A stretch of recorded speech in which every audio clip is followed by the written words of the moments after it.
Sebenarnya dari kasusnya Vina ini kita sudah tahu ya apa yang terjadi, siapa dalangnya, ini skenario apa yang sedang ditutupin, kita sebenarnya sudah tahu, netizen semua sudah tahu. Hanya saja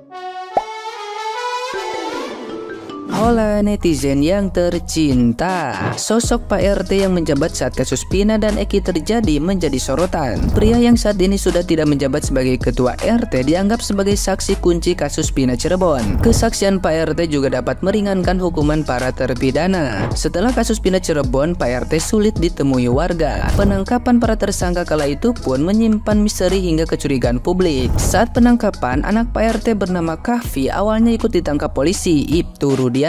Namun Kahfi dibebaskan penyidik, sementara 7 lainnya dipenjara. Padahal kata kuasa hukum dari 5 terpidana Jogi Nenggolan menyebut anak ketua RT bernama Kahfi ikut serta kumpul-kumpul bersama para terpidana di malam sebelum Vina dan Eki dieksekusi. Karena hal itu, publik mencurigai Pak RT memberikan keterangan yang hanya bisa membebaskan anaknya sendiri. Akibat perbuatannya itu, Pak RT sempat diusir warga dari rumahnya agar pindah karena dinilai tidak bertanggung jawab. Kini publik dan sejumlah saksi termasuk terpidana lainnya mencari-cari keberadaan Pak RT tersebut. Diketahui sosok Pak RT tersebut bernama Abdul Pasren.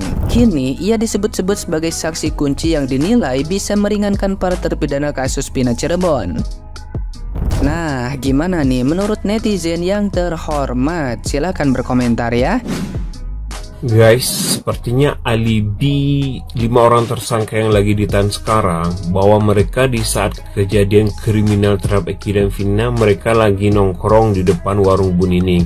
Alibi itu makin kuat guys, karena ada orang yang menyatakan dia akan berani nanti kalau diminta kesaksian berani bersaksi bahwa pada malam itu dia melihat mereka lagi nongkrong. Jadi orang itu pada jam 9 malam keluar rumah dan dia melihat anak-anak muda itu memang lagi nongkrong gitu guys ya. Jadi anak-anak muda itu bukan pelaku kriminal katanya, karena di saat jam itu mereka anak-anak itu lagi nongkrong. Dia lihat dengan mata kepala sendiri dan setelah itu dia mau ke rumah sakit menjenguk tetangganya lagi sakit. Jadi ntar itu bisa dicocokin tuh di rumah sakit itu betul ndak ada orang yang dirawat inap itu tetangganya itu. Jadi kalau cocok berarti itu cocok dengan tanggalnya sekian itu mereka lagi nongkrong. Jadi gitu pembuktiannya guys ya. Kan kalau ceritanya itu anak-anak itu pada tanggal 27 Agustus itu malam minggu mereka tuh nongkrong depan rumah Bu Nining. Mereka main-main gitar guys ya, minum ciu guys ya, alkohol rendah katanya kan. Terus mereka tuh mulai nongkrong tuh jam 7 sampai jam 9. Karena dirasa mengganggu, Bu Nining itu nyuruh mereka pergi gitu kan. Terus mereka pergi ke rumah si Hadi, dekat dari warung Bu Nining itu 50 meter jaraknya sekitar segitu. Terus mereka di sana pindah, mereka ada 10 orang pindah, termasuk diantaranya itu anak Pak RT,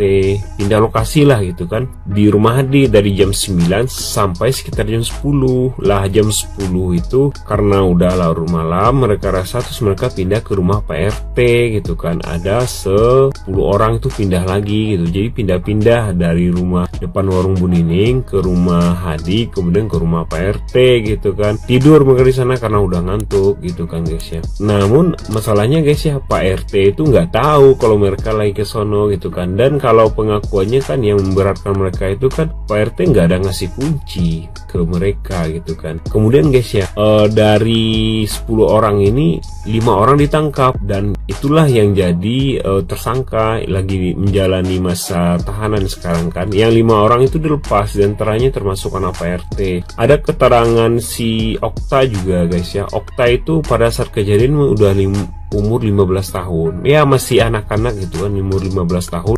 Dan dia dilepaskan juga. Ada juga Andi, dia dilepaskan juga itu. Mereka itu minum bareng ciu guys ya, jadi mabuk mereka gitu guys ya. Jadi setelah minum itu mereka tidur. Kalau si Okta itu keterangannya dia tidur, bangunnya pagi guys. Teman-teman yang lain juga gitu pagi. Dan Okta ketika ditanya dia bilang dia yakin 10 orang itu di rumah Pak RT sampai pagi nggak kemana-mana gitu kan. Kan ditanya, kan ada kemungkinan itu mereka itu ada mungkin beberapa orang yang keluar dan melakukan melakukan tindakan kriminal kan gitu guys ya.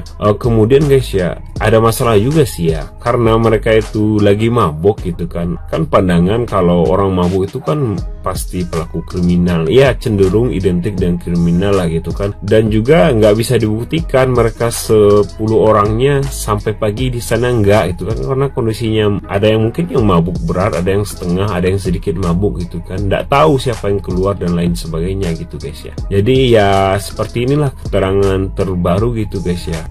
Menurut kalian gimana guys? Sosok Pak RT yang jadi saksi para terpidana kasus Pina Cirebon kini yang paling dicari. Aya bejana eta Pak RT teh ngaleungit cenanya bagaikan ditelan bumi. Kamana atuh eta teh Pak RT? Cik dak atuh korehannya bating aya keur antri bantuan beas di balai desa jeung masyarakat teh. Lamun eueuh teuing teangan korehannya tumpukan jarami. Haha, sampai dalam tua. Sebenarnya dari kasusnya Vina ini kita sudah tahu ya apa yang terjadi, siapa dalangnya, ini skenario apa yang sedang ditutupin, kita sebenarnya sudah tahu, netizen semua sudah tahu. Hanya saja mau seberapa juta orang pun ngomong, mau berapa juta netizen ngomong mengenai kebenaran tentang kasus Vina ini, gak akan ada gunanya, karena tetap yang digunakan adalah hukum. Nah, hukum di Indonesia, para oknum penegak hukum di Indonesia tidak berani melawan penguasa jahat maksudnya ya.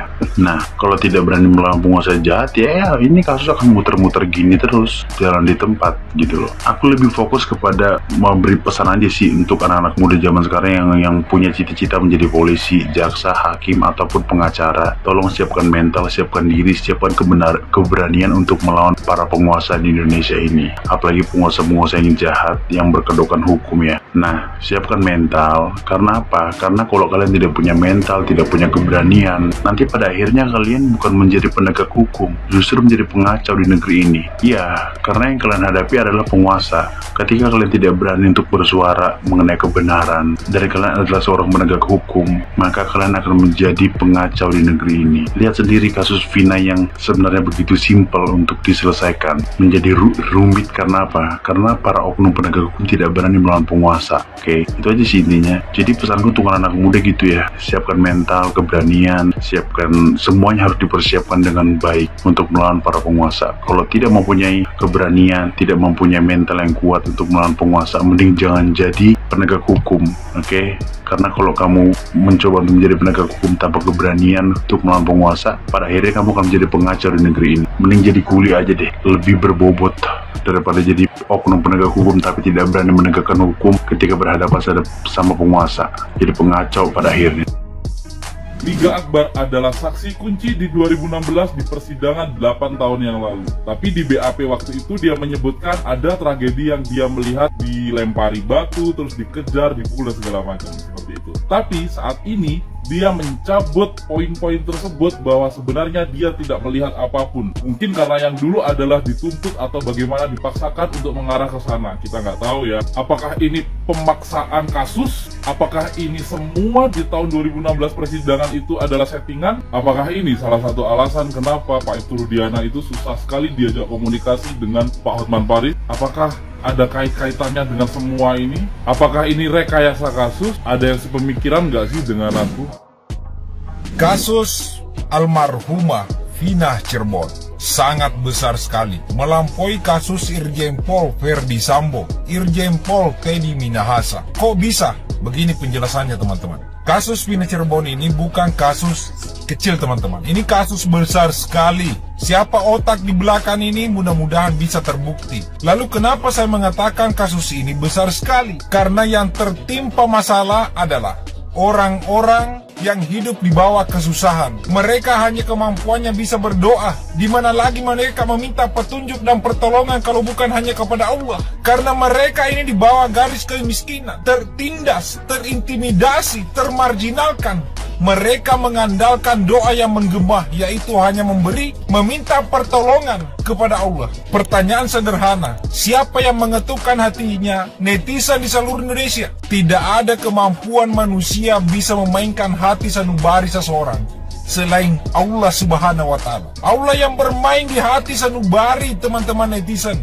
Allah yang bermain di setiap hati sanubari rakyat Indonesia, sehingga rakyat Indonesia mengeluarkan hartanya untuk beli kota, mengeluarkan hartanya untuk berkunjung ke Cirebon, ke keluarga Vina Cirebon. Wahai orang-orang, kalau Anda memang betul-betul adalah seorang pelaku rumah Vina dan Eki, mungkin kalian akan lolos, mungkin Anda akan lolos di pengadilan ini. Tapi ingat, Allah sudah menegur kalian semua lewat viralnya ini. Allah memberikan teguran kepada kamu supaya kamu mengakui kesalahanmu. Tetapi di dunia ini kamu tidak mengakui kesalahanmu, Allah akan menunggumu di kehidupan kelak. Maka ayo teman-teman netizen, pantau terus kasus ini, mudah-mudahan bisa tuntas. Sekian dan terima kasih. Kalau apa yang saya sampaikan adalah suatu kesalahan, boleh dikoreksi. Beri komentar berikut ini.